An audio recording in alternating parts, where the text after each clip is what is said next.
Next आ जाती है बारी अब पाकिस्तान की कि अब पाकिस्तान में क्या होता है जी। पाकिस्तान में बेसिकली ये है कि फ्लड्स आ जाते हैं। इसी तरह के आपको जो है जो चैलेंजेस पीछे इन कंट्रीज को फेस करना पड़े, यही चैलेंजेस जो है वो पाकिस्तान को फेस करना पड़ रहे हैं कि फ्लड्स की वजह से क्या हो जाता है कि सिंध और बलूचिस्तान के जो थाउजेंड्स ऑफ घर हैं वो तबाह हो जाते हैं, ठीक है। और लोग जो हैं वो अपने सीएनएसी लोगों के गुम हो जाते हैं, ठीक है। कईयों के एक्सपायर हो चुके थे, उनके लिए कोई यानी कि मुतबादल था नहीं और ना है अभी तक। अब वो कहता है replacement of lost card is a tedious task. अब जो है कि अब देखें आईडी कार्ड आपने गुम हो गया, दोबारा आपने आईडी कार्ड बनवाना है तो आपको बहुत ज्यादा मुश्किलात का सामना करना पड़ता है। नादरा का आप लोगों को एक्सपीरियंस है, सबको नादरा सेंटर्स का, कि उसके रिसोर्सेज इतने ज्यादा नहीं है। और इसी तरह से अगर आपका आईडी कार्ड जो है वो रीन्यू करवाने वाला है, फिर भी आपको थोड़ा सा मुश्किलात का सामना करना पड़ेगा। तो लिहाजा ये एक बहुत बड़ा टास्क है। और दो नादरा ने कुछ कोशिश कहता है की है, वो अपनी जो वैन्स के जरिए से फैसिलिटेट किया कम्युनिटीज को जो फ्लड अफेक्टेड एरियाज के अंदर रहते हैं। मगर इसके बावजूद जो है ना, सीए जो है पॉपुलेशन का साइज इतना ज्यादा था कि वो फाइनली कुछ यानी कि फाइनली वो इतना ज्यादा नहीं कुछ कर सके। तो लिहाजा ये जो सीएनएसी है that is a big task, जो कि बहुत ज्यादा इंपॉर्टेंट है। किस लिए? आपके जो इलेक्शंस आने वाले हैं, अगर सीएनए नहीं होगा तो बहुत ज्यादा लोग जो है वो अपना राइट टू वोट इस्तेमाल नहीं कर सकेंगे। इसके बाद आ जाते हैं आगे, एक तो सीएनए का मसला हो गया, दूसरा आ जाएगा स्कूल बिल्डिंग्स का। आपको पता है जो स्कूल की बिल्डिंग्स होती हैं वो ज्यादातर यूज की जाती हैं पोलिंग स्टेशन के लिए। तो अभी जो न्यूज है उसके मुताबिक ये है कि इन फ्लड्स की वजह से सिंध के अंदर 20,000 से ज्यादा जो स्कूल हैं वो जो है उनकी बिल्डिंग्स जो है वो तबाह हो चुकी हैं।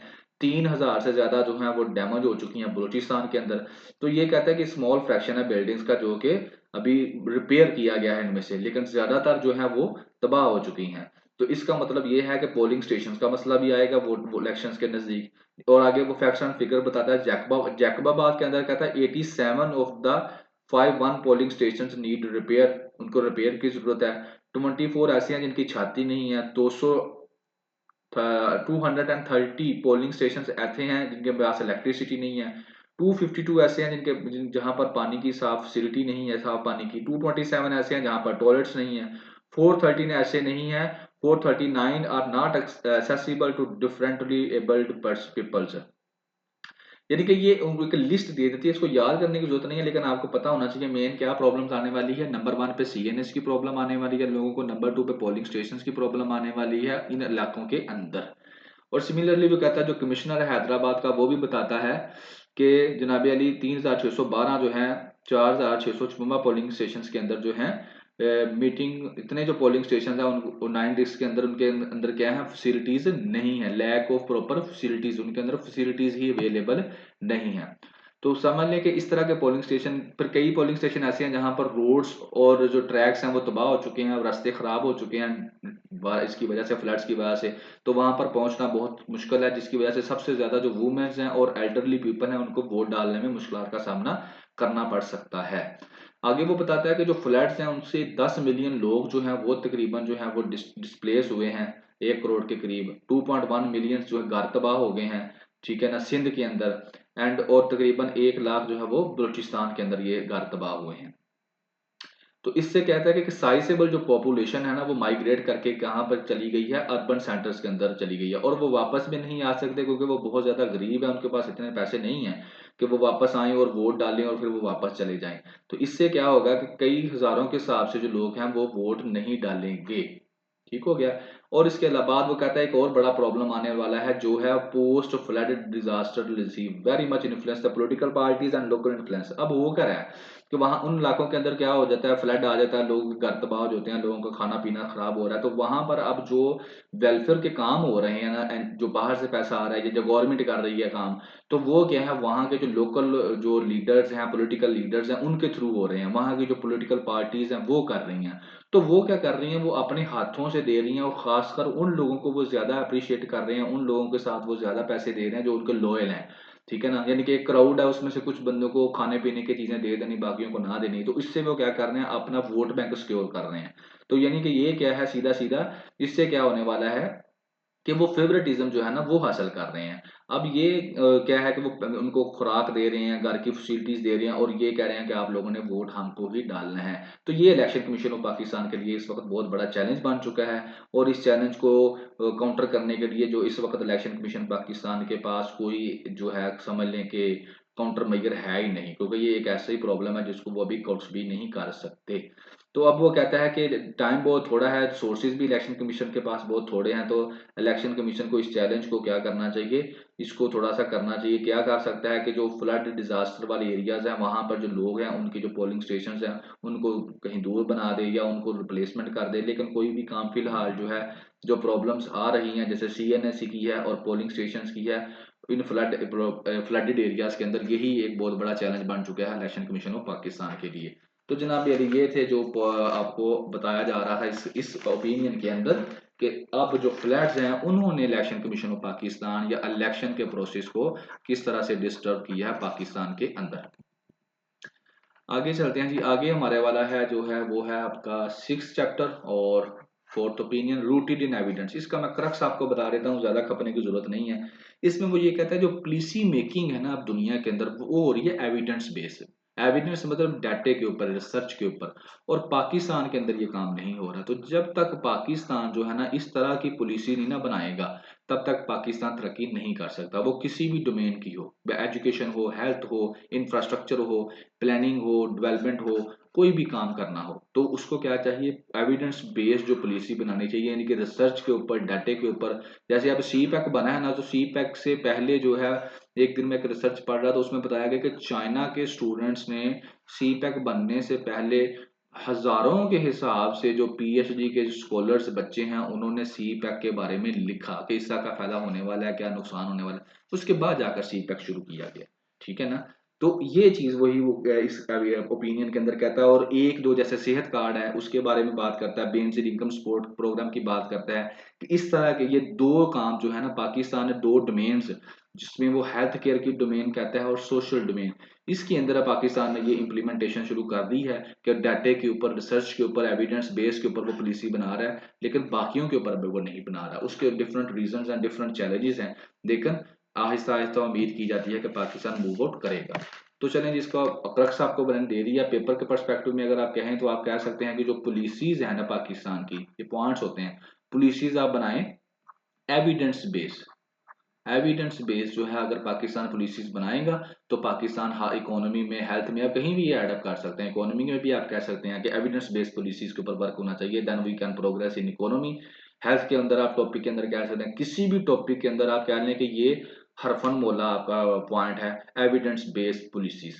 कि पाकिस्तान को एविडेंस बेस्ड पॉलिसीज के ऊपर वर्कआउट करना चाहिए, पाकिस्तान को एविडेंस बेस्ड पॉलिसीज बनानी चाहिए। एविडेंस बेस क्या है, डाटे के बेस के ऊपर, रिसर्च के बेस के ऊपर पॉलिसीज बनानी चाहिए, तो पाकिस्तान तरक्की करेगा हेल्थ में, एजुकेशन में, अपना इकोनॉमी के अंदर, एक्सपोर्ट के अंदर, इंपोर्ट के अंदर, एग्रीकल्चर के अंदर, टेक्नोलॉजी के अंदर, जितनी मर्जी आप टॉपिक्स ले लें तो सब में ये एक आपका टॉपिक जो है, ये वाला पॉइंट हुआ फिट होने वाला है। तो इसको आप बेशक राइट डाउन कर लें अपनी कॉपी के ऊपर, हर जगह पे आप इसको लगा सकते हैं।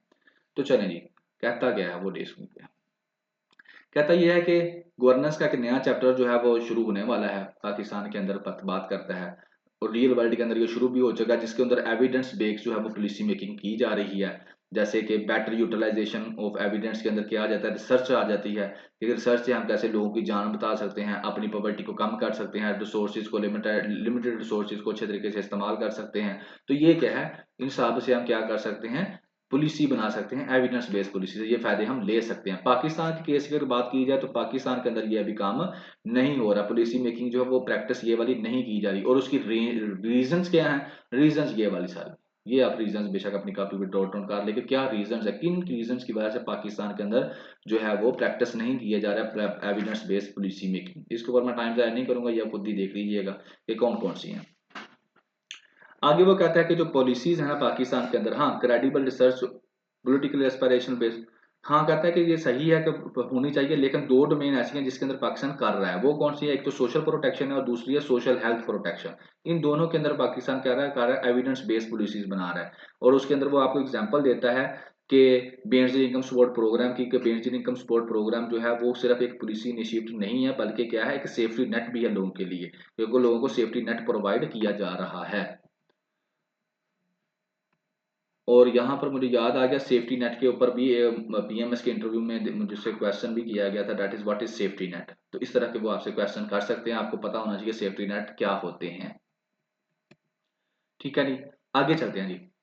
आगे बेसिक इनकम सपोर्ट प्रोग्राम के अंदर वो यानी कि आपको बता रहा था, एक ये इनिशिएटिव है, दूसरा कहता है सेहत कार्ड इनिशिएटिव। सेहत कार्ड इनिशिएटिव जो इमरान खान की गवर्नमेंट ने लिया, ये भी एक बड़ा अच्छी इनिशिएटिव है। ये दोनों क्या है, ये एविडेंस बेस्ड के ऊपर काम कर रहे हैं। और आगे वो कहता है चैलेंजेस बहुत ज़्यादा हैं और इन चैलेंजेस को क्या करना है, यानी कि बेसिक चैलेंज ये है कि पहले सोचना, कंसेप्ट लेना और उसके बाद उसको रियलिटी में तब्दील करना। तो ये एक मेन पॉलिसी होती है, लेकिन उसके अंदर काफ़ी आपको चैलेंजेस का वो सामना करना पड़ता है। और ये चैलेंज जो है इनको कैसे ओवरकम किया जा सकता है, फीडबैक लेकर आप जो है वो कर सकते हैं, नई रिसर्च के ज़रिए कर सकते हैं, नए एविडेंस के ज़रिए कर सकते हैं, तो इनको आप कवर अप कर सकते हैं। इसी तरह कहता है रिसर्च हब जो है उसने फोकस किया सोशल प्रोटेक्शन के ऊपर एंड सोशल हेल्थ प्रोटेक्शन के ऊपर, और एक स्ट्रेटजिक आंसर दिया है इन चैलेंजेस का। उसमें क्या कंसेप्चुअलाइजेशन करें, ठीक है, पहले कंसेप्चुअलाइजेशन करें, फिर पाकिस्तान के जो रिसर्च इंस्टीट्यूट्स हैं वो उसके ऊपर रिसर्च करें, एनजीओ जो हैं पार्टनर्स हैं वो रिसर्च करें, पॉलिसी आर्किटेक्ट जो हैं वो करें, जैसे केपी के अंदर और पंजाब के अंदर जो है वो कर रहे हैं फेडरल गवर्नमेंट के अंदर। तो फाइनली क्या करें, आपस में कोलैबोरेट करके एक पॉलिसी बनाएं, और सबसे बड़ी बात जो आपके बच्चे तलीमी इदारों के अंदर पढ़ रहे हैं उनको भी ये रियल वर्ल्ड पॉलिसी के अंदर लेके आए, उनकी रिसर्च भी ऐसी होनी चाहिए। तो पाकिस्तान की इकोनॉमी की अगर मैं बात करूं तो एक चैलेंज ये भी है कि पाकिस्तान की जो इकोनॉमी है, पाकिस्तान के जो इश्यूज हैं वो एकेडमिक बेस्ड नहीं है। यानी कि पाकिस्तान की जो एजुकेशन है वो इन इश्यूज के ऊपर वर्क नहीं करती। पाकिस्तान में जो पढ़ाई कराई जाती है वो ऐसे सॉल्यूशंस नहीं देती। जैसे एनर्जी क्राइसिस है तो एनर्जी क्राइसिस के ऊपर आप रिसर्च करवाएं कि कौन से तरीके हैं जिससे एनर्जी क्राइसिस को ओवरकम किया जा सकता है। तो ऐसा काम नहीं होता, जो कि पाकिस्तान की इकोनॉमी की ग्रोथ में एक हर्डल है। आगे वो कहा जाता है कि ये काम करना चाहिए और फाइनली वो आगे फिर क्या कमीशन की रिपोर्ट देता है ग्लोबल लेवल के ऊपर कि केपी के अंदर पार्टिसिपेंट लोगों ने खुद से पार्टिसिपेंट लोगों को किया कि आप करें कोलैबोरेट करें, तो लोगों ने कोलैबोरेट भी किया, फीडबैक भी दिया, और इसकी वजह से जो है अच्छे रिजल्ट जो है वो रहे। तो मेन जो इसके अंदर बात करने वाली थी वो मैंने आपको पहले ही बता दी है, जो है एविडेंस बेस्ड पॉलिसी मेकिंग। और ये युगांडा के अंदर भी हुआ, गाना के अंदर भी हुआ, और अब पाकिस्तान के अंदर भी होने जा रहा है। और इसी को हम आगे एक्सटेंड भी कर सकते हैं, हम इसी को हेल्थ और सोशल सेक्टर से निकाल कर हम इसको चाइल्ड लेबर के ऊपर फिट कर सकते हैं, एजुकेशन के ऊपर फिट कर सकते हैं, इकोनॉमिक डेवलपमेंट के अंदर फिट कर सकते हैं पाकिस्तान के अंदर। तो इन अदारों के अंदर भी हम इसको लेकर आएंगे तो ज्यादा अच्छे तरीके से हम क्या करेंगे, प्रोग्रेस करेंगे। और ग्लोबल एविडेंस कमीशन जो है 2022 की रिपोर्ट, उसने भी यही कहा है कि यूज ऑफ एविडेंस बेस्ड जो है ना फार्मूलेशन, तो उससे क्या होगा, आप ज्यादा अच्छे तरीके से क्या कर सकते हैं, प्रोग्रेस कर सकते हैं। एंड फाइनली यही है कि पाकिस्तान जो है वो एजुकेशन के अंदर, हाउसिंग के अंदर, एनवायरनमेंट के अंदर, और दूसरे जो भी आपकी एविडेंस बेस्ड कोई भी यानी कि आपका एरिया है, तो एविडेंस बेस्ड पॉलिसी मेकिंग के ऊपर वर्कआउट करे, डाटा रिसर्च करने के बाद पॉलिसी बनाए, तो पाकिस्तान प्रोग्रेस करेगा।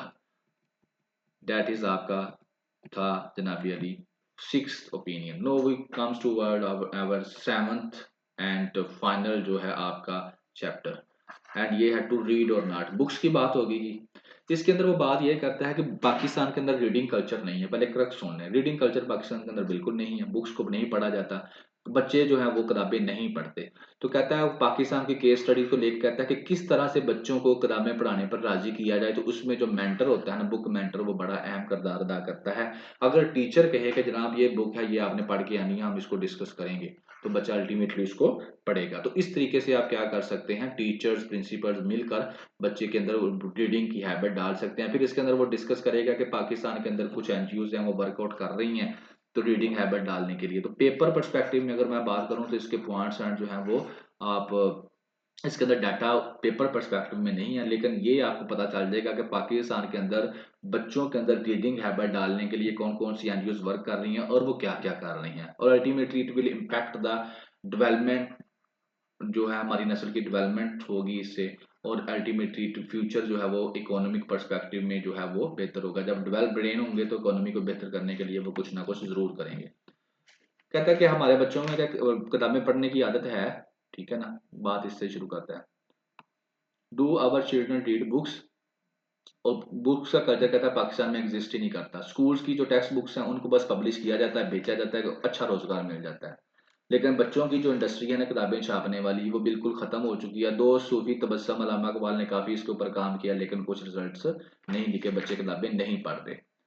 अब कहता है इस रेजिस्टेंस को कैसे तोड़ा जाए कि बच्चे किताबें पढ़ना शुरू हो जाएँ। तो फर्स्ट काम क्या करना है जी, अट्रैक्ट करना है, कलरफुल बुक्स बनानी है आप लोगों ने, जिसके अंदर हमारे कल्चर को शो कराया जाए, अपने कल्चर को शो कराया जाए कलरफुल बुक्स के अंदर। दूसरा क्या करना है, इन किताबों को बच्चों की एक्सेस यानी कि स्कूलों के अंदर भेज देना है और बच्चों को यानी कि बच्चों तक पहुँचाना है इन किताबों को। तीसरा क्या है कि बुक मेंटर का कांसेप्ट होना चाहिए कि उस्ताद जो है उन किताबों के बारे में बच्चों को पढ़ के आना, हम इसको डिस्कस करेंगे। बच्चे पढ़ के आएँगे और उस्ताद उसको डिस्कस करेगा, बच्चे शेयर करेंगे हमने क्या पढ़ा, तो इससे क्या होगा, बुक रीडिंग का कल्चर जो है वो डेवलप होगा। कहते हैं लाइब्रेरी जो है वो भी एक अहम किरदार अदा कर सकती है, फॉर सिर्फ यही ना करें कि हमने किताबें रखी हुई हैं, बताएं हम किताबें जो इशू करवाएं और जाएं। ऐसा काम करने से कुछ नहीं होना, बल्कि वो क्या करें, किताबों को टाइम से वापस लें और इसके अलावा बच्चों के अंदर इंटरेस्ट डेवलप करने की कोशिश करें। तो लाइब्रेरी भी एक अहम किरदार अदा कर सकती है। तो कहते हैं बिगनिंग जो है वो शुरू हो चुकी है इसकी, कि पाकिस्तान के अंदर जो है बच्चों के अंदर ये काम इंटरेस्ट डेवलप करने के लिए क्या है, बिगनिंग हो चुकी है। बिगनिंग किसने की है, अदारा तलीम आगाही, उसने ऑर्गेनाइज किया पाकिस्तान लर्निंग फेस्टिवल, जिसके अंदर बच्चों को क्या किया जाता है, लिटरेचर फेस्टिवल के बच्चों को कहानियां सुनाई जाती हैं, स्टोरी टेलिंग की जाती है। उससे बच्चे काफी कुछ सीखते हैं और अल्टीमेटली बच्चों के अंदर किताबें पढ़ने की आदत पड़ जाती है। अब इस दायरे के अंदर जो डायरेक्टर हैं वो है बेला जमीर, जो उन्होंने इसको यानी कि वो काफी और भी काम कर रही हैं इसके साथ साथ, वो काफी बुक्स लिख भी रही हैं, पब्लिश भी कर रही हैं, लाइब्रेरीज को भी पहुंचा रही हैं, लाइब्रेरीज बना भी रही हैं, जैसे दिक्षा लाइब्रेरी उन्होंने बनाई कराची के अंदर, डीजी कुतुब जो है, डीजी कुतुब खाना जो है उन्होंने मुबारक विलेज के अंदर बनाया। तो ऐसे काम भी वो कर रही हैं। इसके अलावा 48 जो है स्टैंड अलोन लाइब्रेरीज उन्होंने बनाई, 200 क्लासरूम्स की लाइब्रेरीज बनाई मुख्तलिफ हाई स्कूल गवर्नमेंट स्कूलों के अंदर, जहाँ पर 2000 के करीब बुक्स रखी हैं। और ये 68 गवर्नमेंट स्कूलों के अंदर जो लाहौर और बहावलपुर है वहां पर बनाई गई थी। इसके साथ साथ अब इसके साथ इस अदारे के साथ RTR रूम टू रीड, ये कैलिफोर्निया की एक नॉन प्रॉफिट ऑर्गेनाइजेशन है, ये भी जुड़ गई है। तो इसके ऊपर भी वो क्या कर रही है, अब ये अफ्रीका और एशिया के अंदर कंट्रीज के अंदर क्या कर रही है, उन बच्चों की जो बुक्स हैं वो छापते हैं, उनकी ज़बान में उनको देते हैं, ताकि क्या किया जाए, लिटरेसी को बढ़ाया जाए, जेंडर इक्वालिटी को कम किया जा सके। अब जो है बच्चों की किताबें जो वो पब्लिश की जा रही हैं, यंग ऑथर्स को जो है यंग ऑथर्स अवार्ड इन्होंने इंट्रोड्यूस करवाया है, ताकि बच्चों की जो राइटिंग स्किल्स हैं उनको डेवलप किया जाए। जो बच्चे राइटिंग करना चाहते हैं उनको रोमान हुसैन जो राइटर हैं उनकी गाइडलाइन में उनको सिखाया जाएगा कि किताबें कैसे लिखी जाती हैं। और इसके अलावा RT एग्रीमेंट जो है वो कंटिन्यू है, जिसके अंदर 28 इंग्लिश की जो बुक्स हैं वो चूज की गई, फिर उनको अपनी इसी जबान के अंदर ट्रांसलेट किया गया और फिर उनको पब्लिश कर दिया गया। अब इसके अलावा ट्रेनिंग करवाई जा रही है, वर्कशॉप्स करवाई जा रही हैं उन लोगों को जो कि इसके अंदर पार्टिसिपेट करना चाहते हैं। फॉर एग्जांपल वो कहता है कि जो प्रोजेक्ट जो है ना रिमार्केबल रहा है प्रीवियस ईयर्स के अंदर। रिमार्केबल कैसे रहा है कि इसमें ये एडवर्क कर दिया गया है कि जो है ना, promoting the culture of reading among children calls for the deep engagement of book mentors, ठीक है ना, principals, teachers and librarians, they are trained by RTRT, यानी कि RTR उनको ट्रेन कर रही है। और इस चैलेंज को हम कवर कर सकते हैं यहाँ पर जो है ना, बेसिकली जो मेन है चैलेंज है वो ये है कि ये जो टीचर है उसका भी इंटरेस्ट हो, जेन्युइनली इंटरेस्ट ले इन रीडिंग के अंदर, क्योंकि टीचर खुद बुक को पढ़ेगा तो ही बच्चे के साथ बच्चा भी बुक पढ़ के आएगा, तो दोनों आपस में डिस्कस करेंगे तो फिर ही जो रीडिंग कल्चर डेवलप होगा ना। तो ये एक बहुत बड़ा जो है चैलेंज है, लेकिन वो कह रहे हैं कि ये जो प्रोजेक्ट है ये कंटिन्यूज है और इससे इंशाल्लाह जो है फ्यूचर के अंदर सक्सेस आपको मिलेगी। तो ये है जी रीडिंग कल्चर के ऊपर बात हो रही थी। तो अगर आप बात करें एजुकेशन की पाकिस्तान की, तो उसके अंदर आप इसको फिट कर सकते हैं। यहाँ तक कि इकोनॉमी की प्रोग्रेस के अंदर भी आप फिट कर सकते हैं कि पाकिस्तान में जो है डेवलप ब्रेन की ज़रूरत है, जो कि डेवलप नहीं हो रहे हैं। वो होंगे तो इकोनॉमी बेहतर होगी आपकी। बड़ी कुछ चीज़ें हैं, चीज़ें यही हैं, बस आपने अब सीखना क्या है, how to connect them. So जी कमेंट्स ज़रूर करें एंड बताएं कि मज़ा आ रहा है या नहीं आपको पढ़ने का। एंड इंशाल्लाह ये काम आपने करना है, ज़रूर कीजिएगा। And have a good day and thank you very much. एक काम और है कि आज मे बी सॉफ्टवेयर जब अपलोड करे तो मे बी थोड़ा प्रॉब्लम कर दे इसके अंदर, तो आपने घबराना नहीं है बस, तो कंटिन्यूसली इसको देख लेना है। So have a good day जी, थैंक यू वेरी मच, जुम्मा मुबारक आप सबको।